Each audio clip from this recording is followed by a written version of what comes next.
So this building is how old, do you think, Adam? Our guess is at least 100 years old. Based off of all the lumber is like they're actual 2x12. Look how beautiful this shop space is. I love it. Oh, every woodworker, builder watching this video is jealous of this space. Can you imagine a building like this to be your HQ? God, this is gorgeous, man.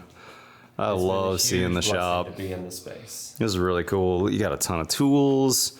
You got everything organized. You got a paint station over here. What are the signs that I'm seeing on the wall here? So those are our shop values, Okay. and we in trying to instill that if any student were to do these three things every day for their employer, that these would be things that would make them fireable proof. Like they're going to get a promotion, they're going to be successful in their work if they can be positive, if they can give their best effort each day, and if they can show up on time. I mean, those are great rules for life. Unless the economy goes down, you're going to keep your job if you have those Correct. things. Right. If you do those things.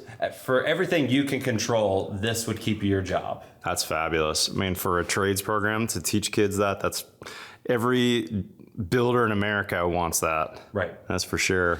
And I'm seeing some more over here. What are these? So these are our rules and the philosophy of the shop. So our goal is to create a loving atmosphere, a place where every kid feels accepted and can feel appreciated. Okay. And we do these things by our 4 respects. Okay. Respecting myself, others, authority, and property.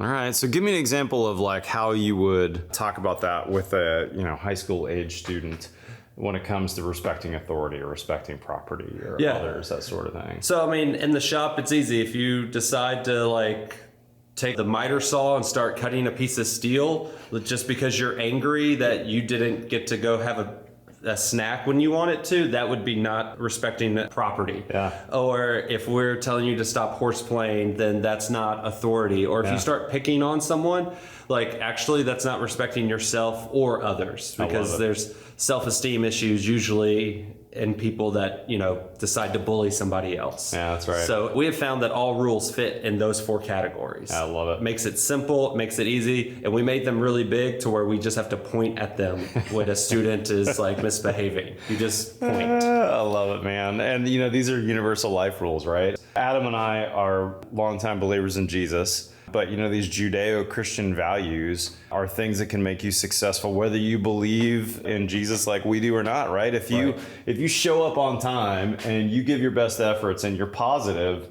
you're going to do great at work. Correct. No matter what your boss is like, no matter what you're like, no matter what your belief system is. Right. These are universal laws. Your coworkers are going to like you. You're going to have respect from people around you. And like I tell, as much as I love construction and I watch all your videos and I spend way too much time watching videos, I tell students that if they never swing a hammer again in their life, that's fine. But if they can do those 3 things, if I can instill those work values, and if I can instill the respects in those kids, then they will be successful in life. Oh man, I love it. And so good. And then that adds a positive kid back into our community, and then that slowly makes our community better. Amen.